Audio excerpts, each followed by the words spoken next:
Namaste. Welcome. Welcome to my heart. Welcome to our Sunday meditation. Let us begin today with interning and ascending upward. Focus your attention either upon the altar or at the point between your eyes. Sitting with your spine erect, place your hands in the Om Mudra, bringing the index finger and the thumb together, cupped upward upon your thighs. And turn your head to the left, exhaling twice. And bring your head back to the center with the resurrection breath. Taking 3 long, deep inhalations and exhalations.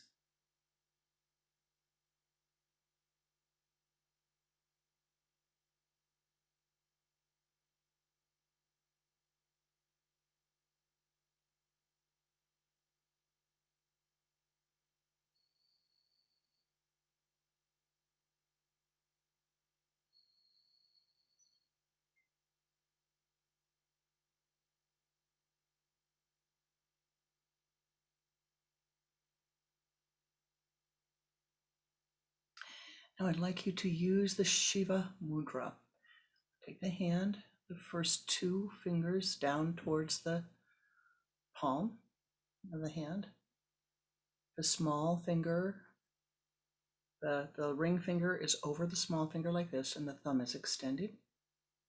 And now to even out the breath as we begin the meditation, take your right hand, closing the right nostril.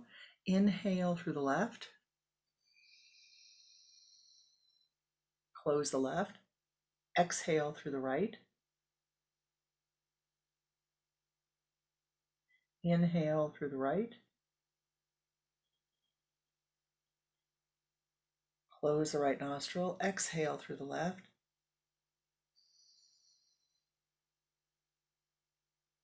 Inhale through the left.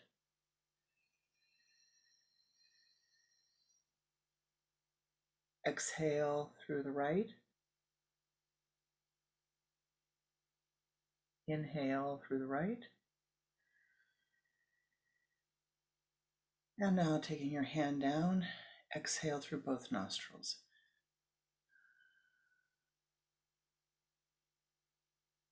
And again, take 3 long, deep breaths. Inhaling as if with a sipping breath through the nose, through the mouth, excuse me.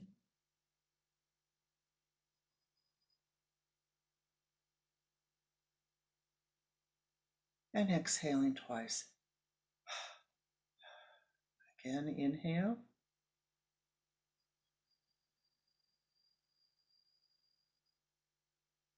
And now exhale. And a third time.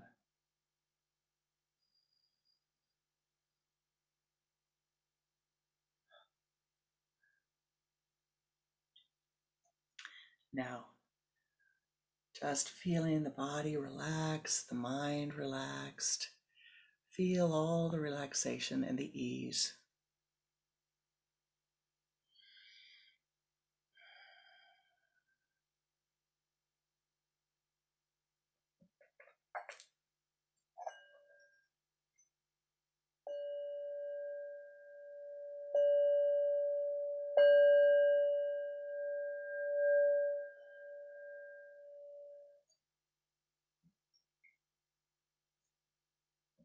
O great Spirit, saints and sages of all times, of all places, O ye path makers of old,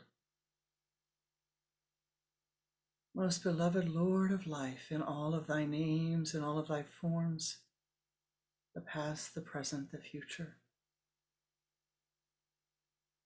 O ye beings of the air, the earth, the fire, the water, the ether, ancestors of our bloodlines, ancestors of our adopted lines, ancestors of our spiritual lines, ancestors of our friendship lines. Namaste.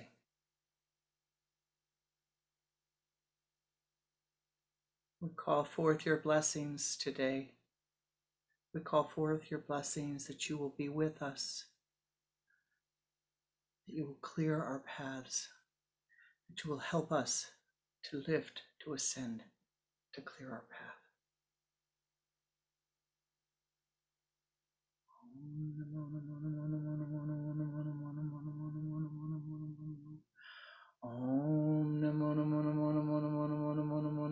Namo Namo Namo. Om Namo Namo Namo Namo Namo Namo Namo Namo Namo Namo Namo. Om Gam Om Gam Om Gam Om Aim Om Aim Om Aim. Sweep clear the path, that we might see that which needs to be seen, that we might hear that which needs to be heard, that we might know clearly the Kriya, the action that we each need to take. Shanti, Shanti, Shanti.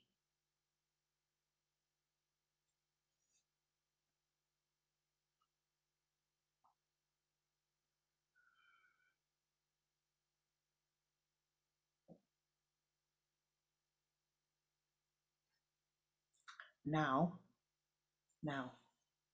in the ever-present moment, now, there is a young man, two young men, living, growing up together. One of the young men grew up in a family that was very, very materially wealthy, spiritually very wealthy, a very wealthy family in all realms and all counts. The other young man grew up in a family that was not as wealthy materially, but an immense spiritual wealth, but not as much material wealth. Not poor, but not abundance. The two young men grew up together. They had the same teachers. They went to the same ashram and studied with the same guru.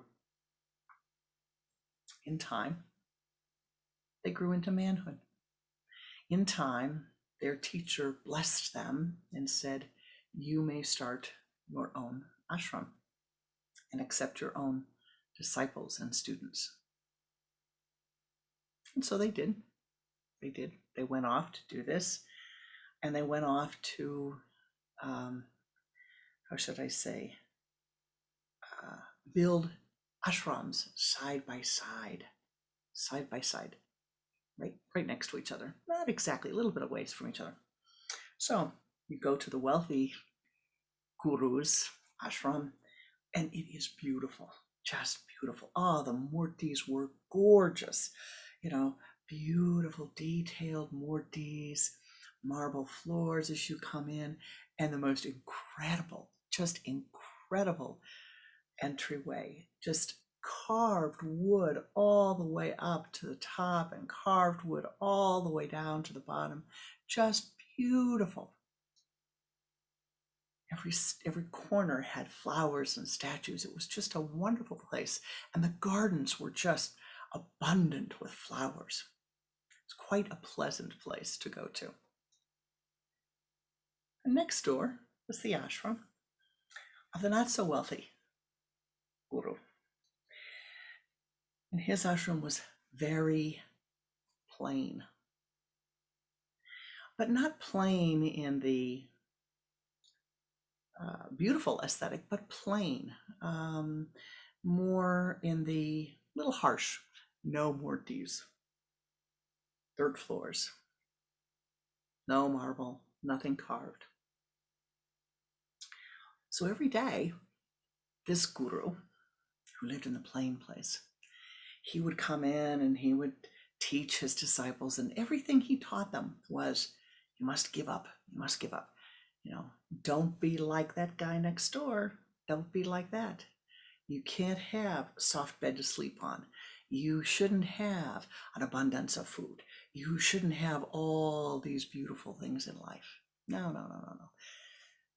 Pay attention to your meditation. Just pay attention to your meditation. That's all that matters. This went on for a few years. Now, I have to tell you that the poor fella, the fellow with the less economic wealth and the less spiritual wealth, he was a little bit perhaps envious of his brother, envious of his friend. You can hear by his words, right? So one day he's got it in his head, he's really a fraud. He really is a fraud. All this hoo-yah, he's really a fraud. I'm going to show him up.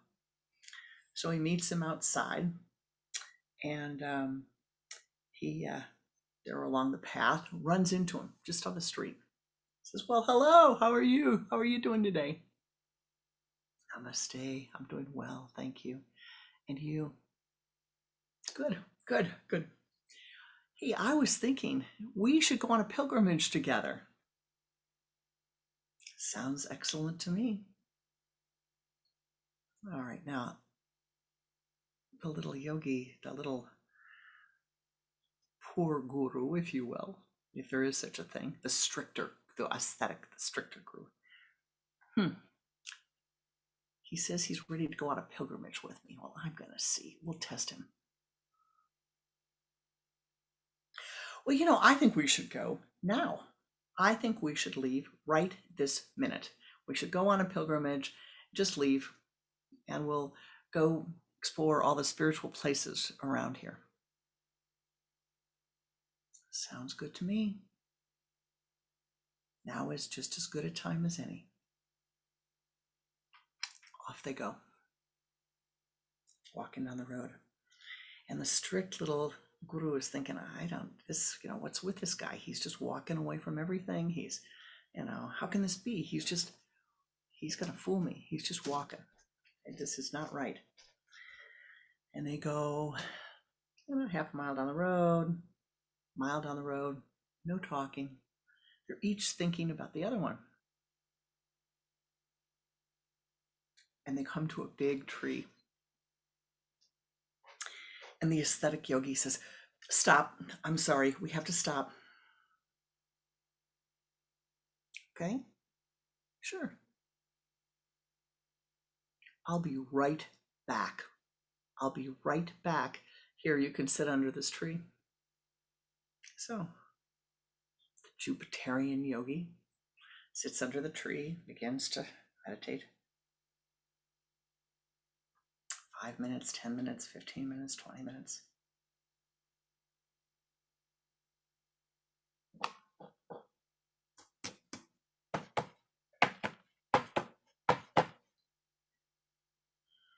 His eyes, looks up,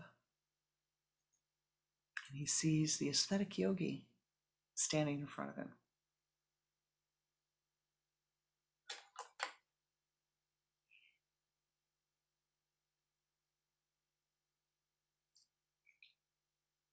With his walking stick and his copper water ball. His walking stick and his copper water ball. That he had walked all the way back to the ashram to get.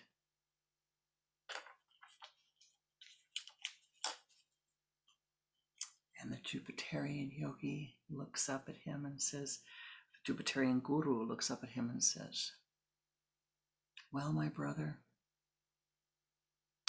that's attachment. That is attachment. And all along, Saturnian strict guru had been in his head saying, this other guy is attached. He's attached. Look at all these things around him. He's attached to them. He's not really following the teachings. He's not really following the path.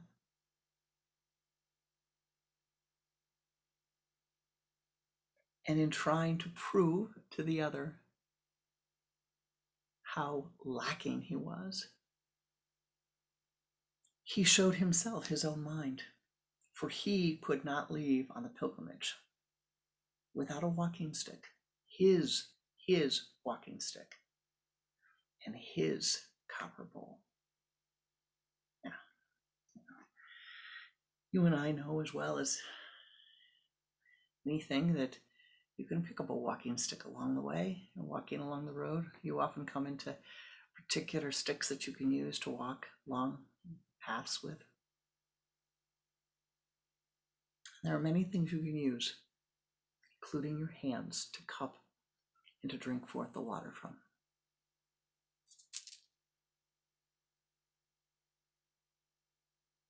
So what's the point? What does it tell you about you? What does it tell you about me? What does it say about the human mind?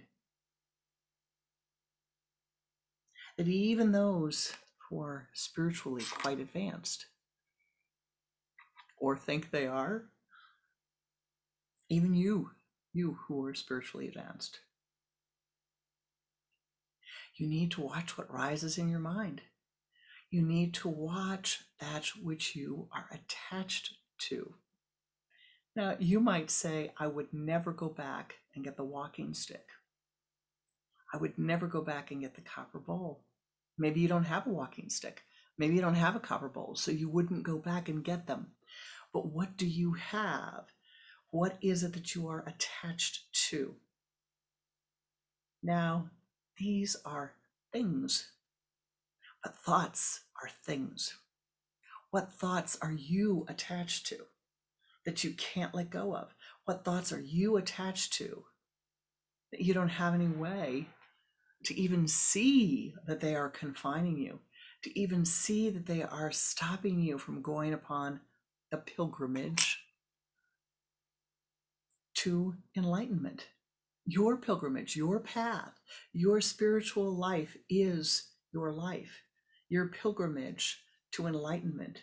The pilgrimage is a sacred journey. Your life is a sacred journey. What is it that you cannot give up, that you cannot let go of along the way? Now, we are at the first Sunday in the month of December. We're coming to the end of a cycle. And we're approaching the solstice. Or if you prefer, after the solstice, the new calendar year.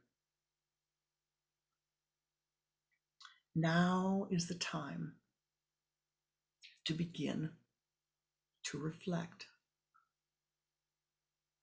What have you become attached to in this last year? What ideas are you holding that you don't want to let go of?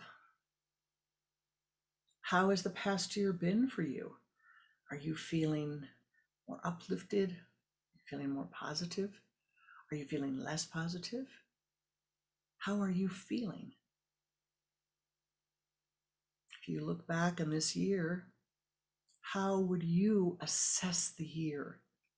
Not from someone else's perspective, but from your perspective. For you, what have you done in this last year that has been meaningful to you, or that really didn't go so well? You know, what is the thought that you've been holding on to that is perhaps problematic? Is there a relationship that you have been part of that is not fruitful? Are there relationships that are not fruitful? How much integrity are you maintaining in your life? How content are you? Not, oh, every day, all the time is contentment. Contentment is not happiness. Contentment is the ability to say, yes, everything is as it is. If it is not, it would be otherwise. And at this moment,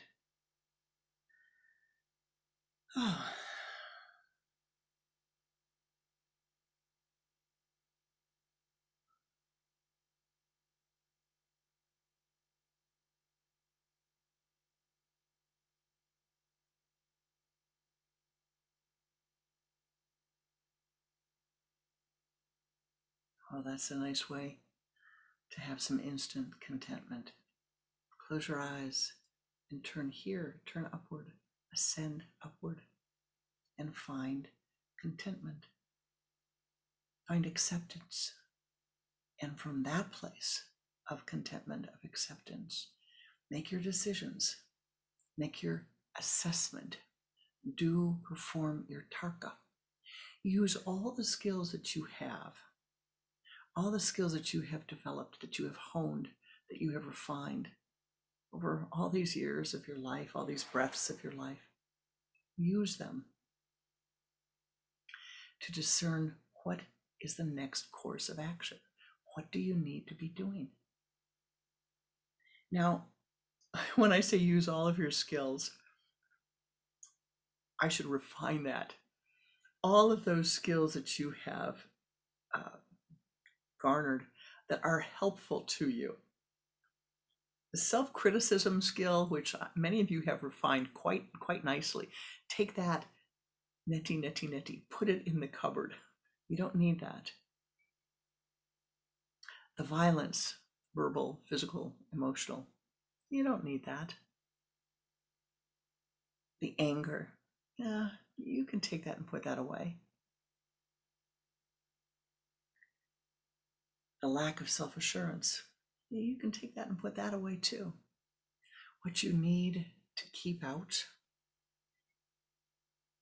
is your discernment, your ability to lift, to ascend, to lift up, to ascend up, and to say, let me see from this higher self of mine what I need to see. Let me accept what I need to see. Let me accept what needs to be seen. So you lift up that part of your consciousness as high as you are able and observe. Observe your life for the last 12 months. Now, there's ways to do this. You can observe by month. Now, what was January, February, March, April, May, June, July? You know the rest. What were they like? What occurred? What were the patterns of my life at that time? And there's 12 segments, and you could look at each segment. But you can also say, let me go to the beautiful symbolic language of the Horus Shastras and look at my life in 12 segments. What has manifested in each of these segments this last year, and how do I assess that? Could it improve? Is it really, really, really good and I could make it really, really better? Or maybe this one's not so good. What do I need to strengthen here? And you do this by beginning the first house, the house that begins at 9 o'clock on the clock, and that's your personality. What about your personality might you wish to change? Might you wish to modify? What habits have you accumulated over this past year or years that you might wish to switch, to change, to improve? Write them down, as many as you'd like. Then you go to the second house, the house of your wealth. Now remember, this is your memory track. Your greatest wealth is your memory track. It might also be material wealth, but your spiritual wealth, your wealth at all levels of your being. What have you accumulated there? What have you seen over the last year that has changed? And what do you need to do? Write it all down. You're not going to do all of it, but you write it down at this moment. And then the third house. Now, this is your everyday mind. And really, this is so vital to take a look at. Is your everyday mind optimistic? Have you cultivated an optimistic, helpful everyday mind? Or does your everyday mind tend towards pessimism? Does it tend to look at the dreary side of things? Does it tend, when you're standing in the middle of the sunlight, to see the clouds off in the distance? Assess that. Fourth house, your home, your home, your home environment. What do you consider to be your home? And what is your home life like? What is your home environment like? Is it clean? Is it sattvic? Is it neat? Is it a place that you can find rest and solitude in? Now, I'll tell you, almost every room in our home is like that. It's almost, except my office, which has too many books and journals and paper writing. So every month, it has to be more than once a month. Oh, okay. Books, books, the books, books. Make it calm, make it peaceful, make it sattvic. Your fifth house, your house of creativity. Now, here you have to say, what have I created over this last year? What have I created that's brought me joy? What have I begun to manifest that's joy-filled over this last year? And I can hear some of you saying, I'm not creative, I'm not an artist, I'm not a painter, I'm not a musician. Neti, neti, neti. You create every day. You create the food with the food that you make yourself, that you cook, that you feed yourself or others. You create with the environment that you generate. You create with the thoughts that you think. What have you created? The sixth is your work. Your work, what you do day to day, your work. It is also your health, the place of your health. And so you must ask, what is my health? How is my health? Not only of the body, but of the mind. How healthy do you feel your mind is at this point, at this time? How healthy are your thoughts? How healthy is your environment? What do you want to do to modify that? Now, here's an area where it's most important to let go of the criticism, because there's a real problem in many cultures, and that is this idea that if the body is not healthy, if this thing has happened or that thing has happened, that you did something and you are a bad person. And the answer is neti, neti, neti, neti, neti. Neti, neti, neti. Yeah, sure. You need perhaps to change some habits. Yes, sure. You need to improve there. We all could improve there. But stop with this self-criticism. And this is important as you're going through the entire practice here, the entire sadhana. You're preparing for next year. So you take it seriously, take the time to do it. And then go to the seventh. And the seventh is the house of all others. It's the house of people that you are partnered with, but everyone other than you. And so in some ways, it's the way that here's the way that you look at the world, and then here's the way that others look at the world, like this. How is your relationship there? Move to the eighth. The wealth that you gain from others. The wealth that you gain from others. This is quite incredible, this house. And you need to spend time thinking about that and reflecting upon it. The wealth you have gained from your ancestors, that you gain from your teachers, that you gain from your partners, and how that wealth flows into your life. And the nine, of course, as you'll probably remember, is the higher mind, your spiritual ideals and aspirations. And we move to the top of the house, the top of the chart. It is the 10th, and this is your career. Now, if you say, well, I retired, here's my career versus work. They're very different things. I'm retired. Oh, okay. But you still have a career, do you not? What is the meaning of your life at this time? What is the overall focus of your life at this time? The 11th is your friends, the groups you belong to, the associations you belong to. Have those been beneficial to you this year? How do you make them more beneficial? What do you do to improve that to make it more beneficial? And then the 12th.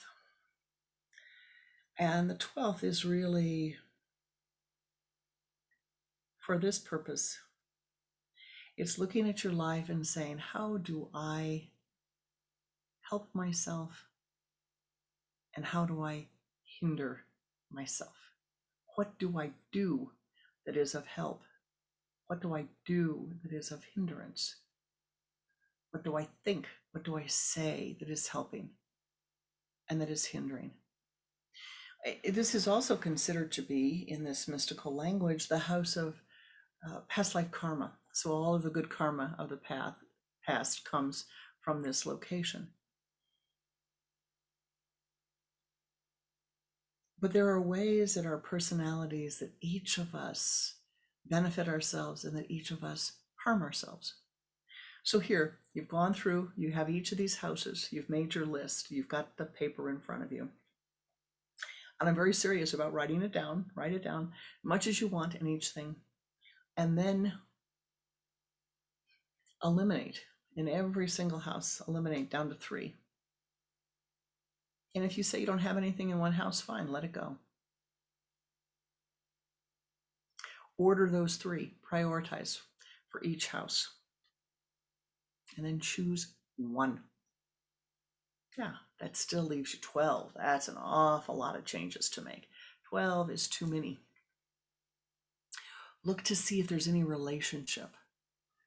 You know, is the 1st house related to the 7th house? Is the 4th house related to the 10th house? You know, home and career, are they related? How are these things related? What can you do? What do you need to do? Relate them to each other. Again, cut, cut, cut, cut, cut. Reduce, reduce, reduce, reduce, reduce. Eliminate, eliminate, eliminate, eliminate, eliminate.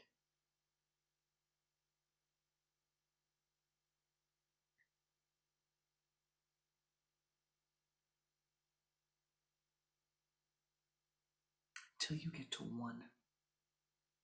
1. Until all of these things you have found a way to consolidate into 1. What is the one theme? What is the one thought that you could think? What is the one attribute that you could cultivate? What is the one trait that you would like to modify, to let go of, to let loosen of in this new year? Just 1. That 1 can be galactic. It can be big enough that it will fit all these others into it. That it will be the bindu point. You know the bindu? The bindu is the small, tiny dot that when I roll it outward, it makes a line. When I roll it this way, it makes a plane. When I bring it up this way, I am now in a dimensional plane of existence. But I can bring all those things down and flatten them out again and roll them up again, and I have 1. You need to find your resolution for next year. You need to make one thing, 1 improvement, 1 theme that can take you through the year. And so begin now.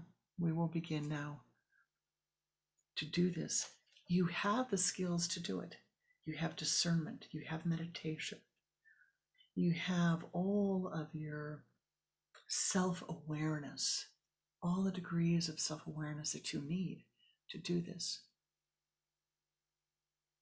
Now, when you're looking at the theme of your year, you're looking at what you want to change, and modify. Look at it to see, what can I do that's easy? What can I do that's easy? Let's just say that I decided that what I wanted to do for next year was to become more content. That was it for the year. Or contentment, let's say.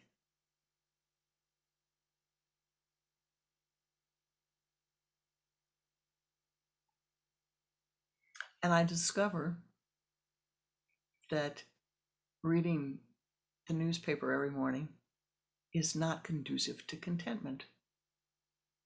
So for the month of January, how am I going to improve my contentment quotient, my contentment ration? Well, geez, I'll only read the newspaper 3 days a week. I'll only read the newspaper once a day instead of 6 times a day. I'll only read the newspaper once a week. And then the next week, well, I don't think I'll read it at all this week or the next month. But you want to make it something that's so simple and so easy to implement that you're not struggling with it. And here's the thing. You need to structure your commitment, your resolution, your commitment to yourself in a way that you can take a vow that you can keep. Take a vow that you can keep, not a vow that you are going to break. You know, it's very hard. People come every year at the end of the year and they don't know what their resolution should be, and they make the resolution at the last minute and they haven't really given it a lot of thought. But there's one thing in their life that really bothers them, and they're going to do this, they're going to do that, they're going to do the other thing in the year. And then they fail at it and they feel discouraged and they feel badly about themselves. Don't do that to yourself. No, don't do that to yourself. Be kind. Be kind. You are the nicest person, the most important person in your life. Be kind to that person that you are. So if you're doing this, make a vow that you can keep. And then that takes your reflection. You have to just sit and say, okay, well, what can I do? How can I do it? And here's I think, really a visualization that will help you. When you've got all of your things, all of your attributes or your thought forms reduced down into the one, ask yourself, what would happen? What do I think would happen if I just improved this for a month, 2 months? What's going to happen if I improve it for the whole year?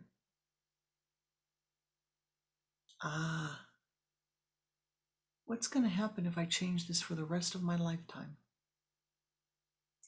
Say you want to meditate, and all you want to do is you're going to meditate 5 minutes a day. That's all. 5 minutes a day. How quickly that will add up. 30 days, 60 days, 5 days. 5 days, you've got 25 minutes. It's important, very important, that you consider as you're preparing for the next year, that you give yourself the time, that you breathe. We're moving into the time of the year for interning. We are moving to the solstice. We're moving to the intern time. This is not the time to plant. It's not the time to try to grow your seeds. It is the time to turn inward and ascend upward. Not inward at the same place, but up, up, up to the sun center. And so what did I say? Watch what you're attached to. Watch the things that you're attached to. I know, you look at other people and say, wow, look, they must be attached to this, to that, to the other thing. You don't know the degree of another person's attachment. You're not within them. Don't judge. Just know what it is you are attached to. What are the things you're attached to, and what are the thoughts you are attached to? And let go. Just pick one. Pick one to let go of.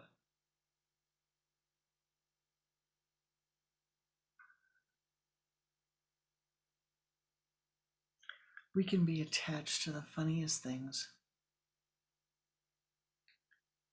The funniest things, and it will be very revealing to you as you look, as you stop and think, what can I let go of today? And what are the things that I don't want to let go of?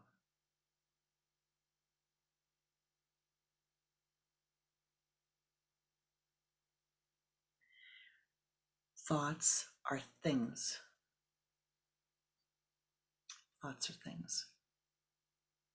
So it is not only your material things, but it is the thoughts that you are thinking.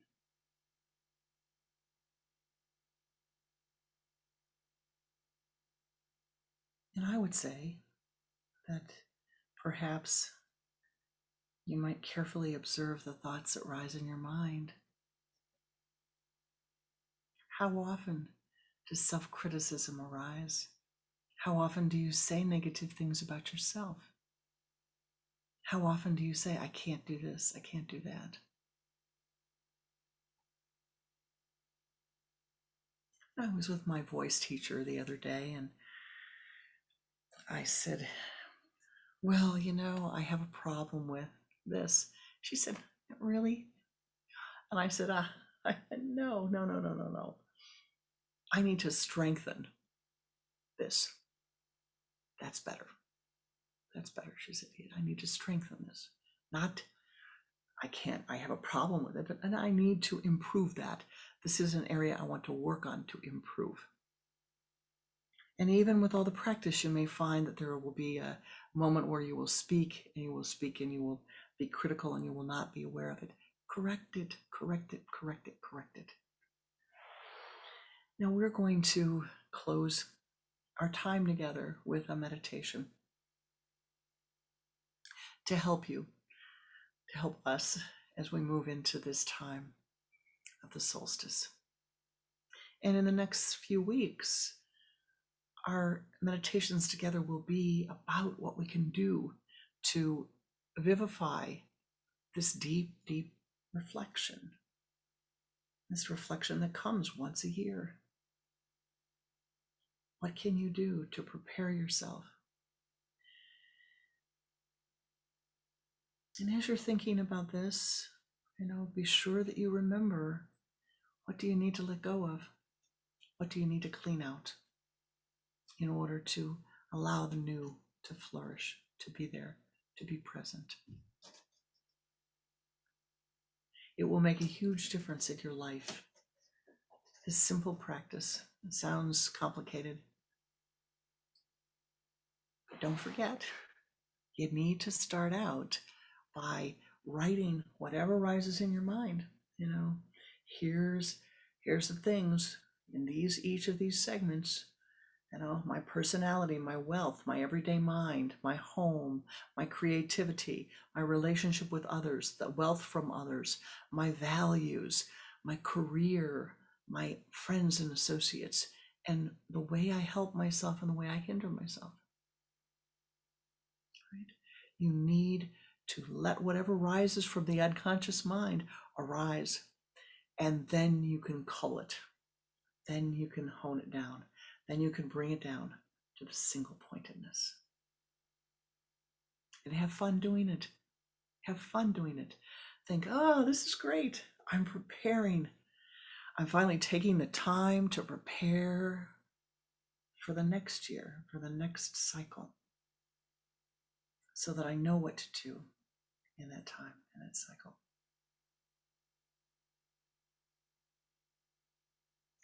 Let us enter into a meditation at this time. If you will please focus your attention at the sun center, or if you prefer, upon the altar.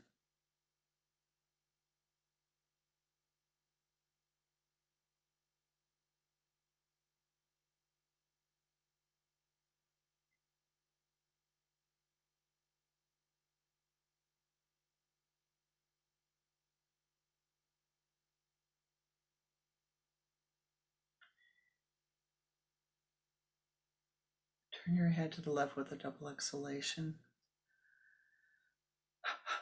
Bring your head back to the center and begin to watch the breath. Using the sipping breath, draw the energy from the limbs of the body to the trunk of the body.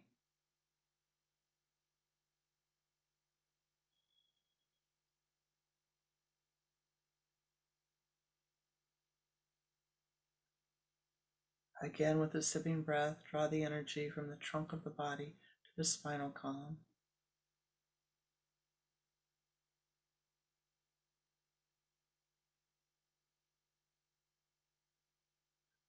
From the base of the spine, draw the energy up to the sun center.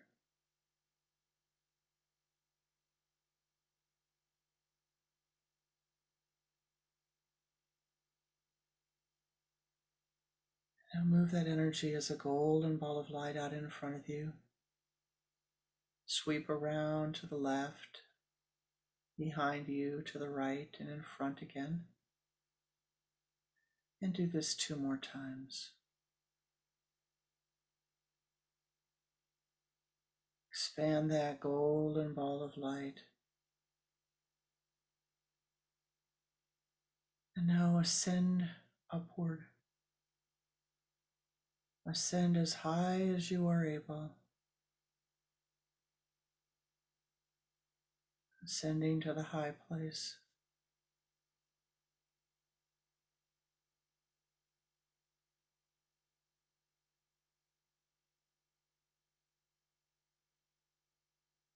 No stress, no strain.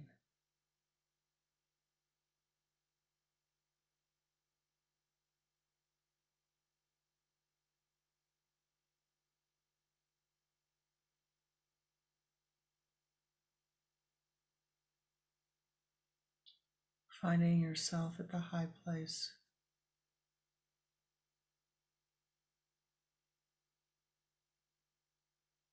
Take your meditation position there.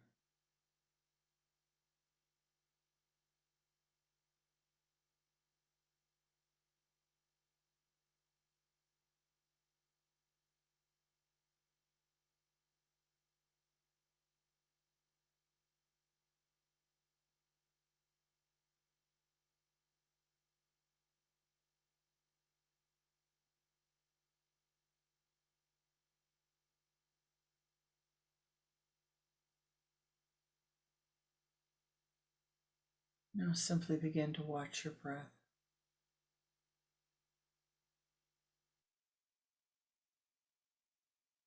Watching the inhalation and the exhalation.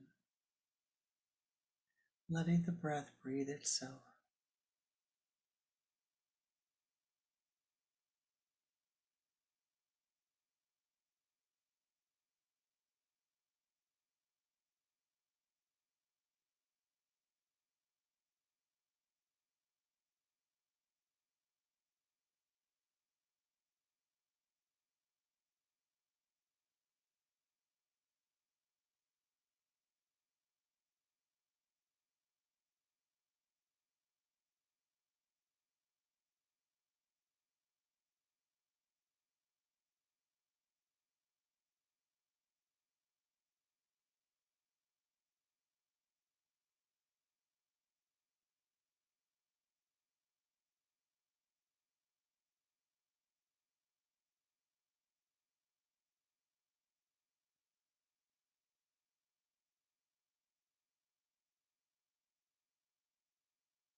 In your mind's eye, see yourself in this meditation. Ascend further to the top of the highest mountain in the high place.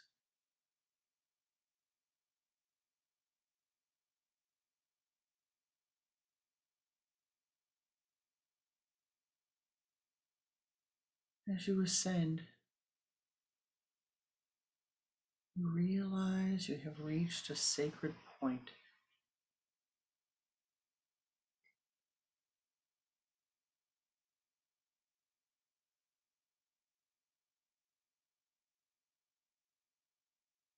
The guardians of the high place are there, and they welcome you.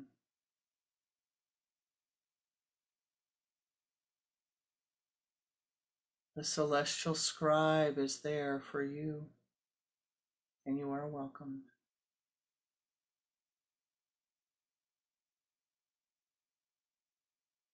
And as you gaze out upon the mountain ranges, you see your life before you in all of its beautiful colors.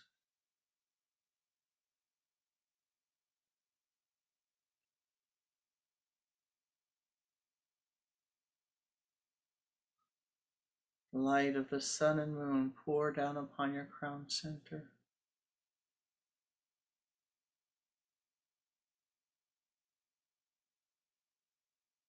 strengthening you, vivifying you.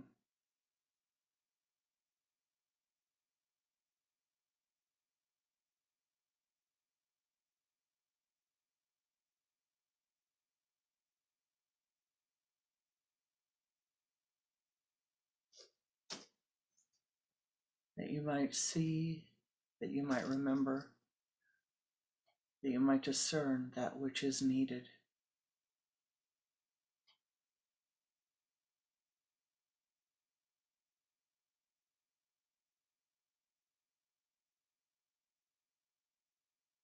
As the golden dewdrops of bliss pour down upon your crown center, they cleanse, they heal. Ananda, Ananda, Ananda, Ananda, Ananda, Ananda, Ananda, Ananda, Ananda.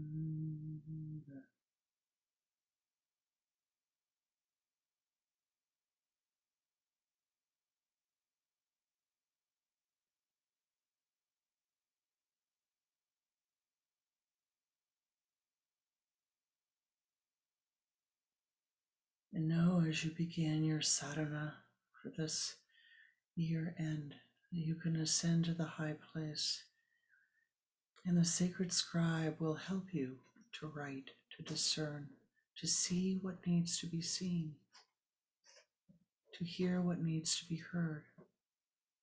Hear from this sacred place, this high place, that those insights, states of consciousness which you seek will be revealed unto you here in this sacred spot, where it is safe to see, to accept. Ananda, Ananda, Ananda, Ananda, Ananda, Ananda, Ananda, Ananda, Ananda.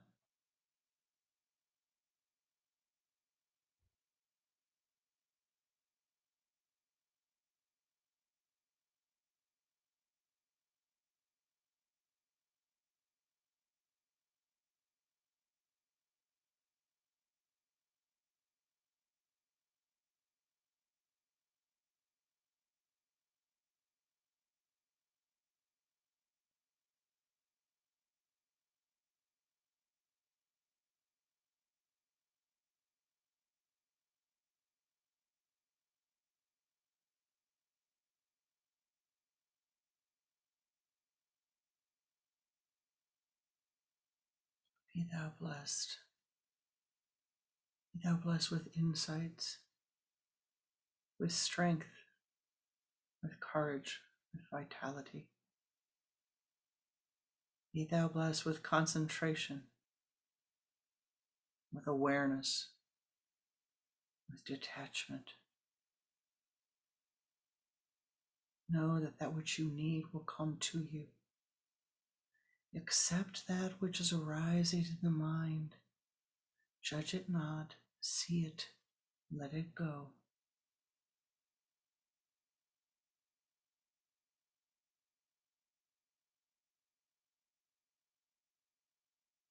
May your journey be blessed, your pilgrimage be blessed,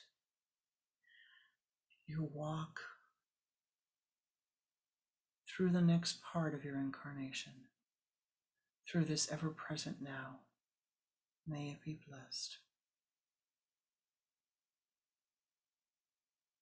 Om Ram Om Gum Om Aim Om Hrim Om Klim Om Shim Om Hashem Om Hrim Klim Aim Om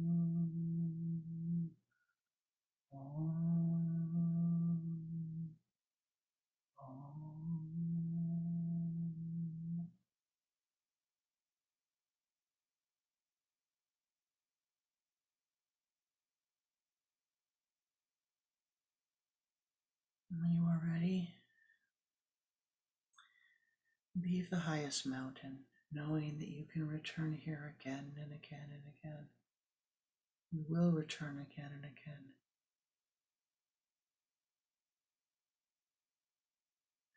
Bringing that peace and equanimity with you. Return when you are ready to your everyday awareness. Be thou blessed. Be thou blessed. Be thou triply blessed. Become an ever greater blessing unto all of those who enter your aura.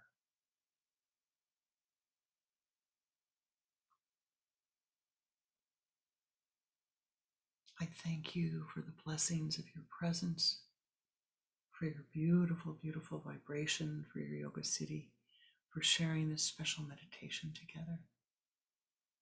May every breath that you breathe vivify you, strengthen you, and enliven your consciousness.